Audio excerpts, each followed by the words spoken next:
jika ada orang meninggal dunia kemudian yang memandikan, baik, betul, ini ngomong diingatkan, biarpun perempuan memandikan perempuan itu tetap tidak boleh dibuka auratnya, antara pusat dengan lutut tetap ditutup.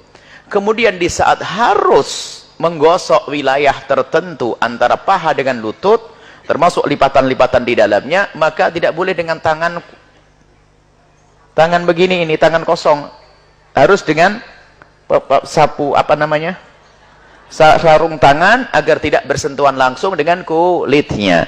Kalau ternyata tidak ada, cukuplah guyur dari atas, digosok dari atas kainnya. Jadi boleh lipatan kain dimasukkan ke dalamnya, selesai.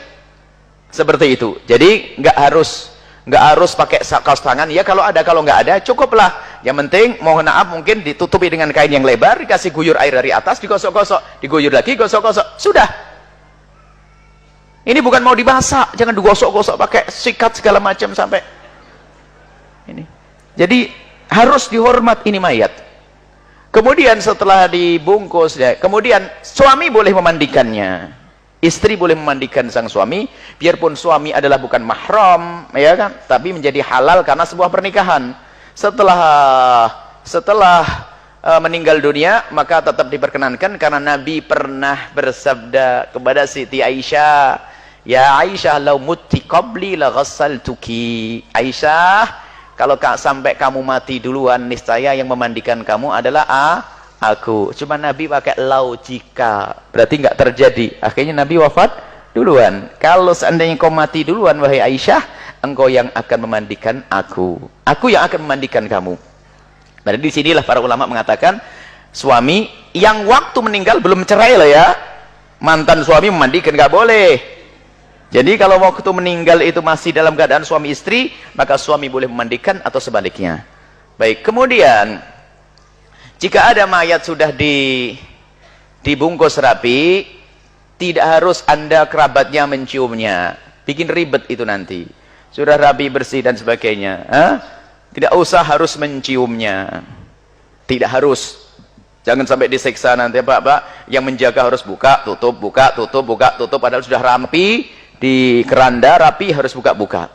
Cuman mungkin karena ada orang dekat dan sebagainya, pengen lihat wajah yang terakhir, kemudian orang istrinya atau apa, kalau orang lain ngapain cium-cium, nggak ada urusan. Sanak kerabatnya misalnya, makanya yang mencium misalnya mantan suaminya, mantan istrinya mencium, apakah menjadi batal? Oh, nggak ada yang batal, nggak ada batal, orang meninggal dunia nggak ada.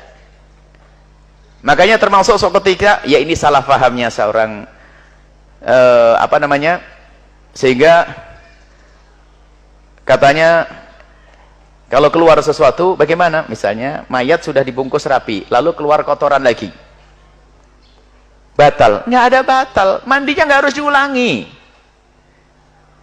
Misalnya keluar kotoran, tinggal dibersihkan saja kotorannya, selesai.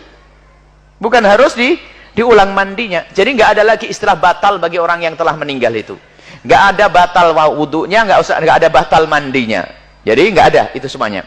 Jadi kalau ada suaminya mencium, ya nggak ada masalah, sudah dikafani dan sebagainya, dicium keningnya, boleh-boleh saja.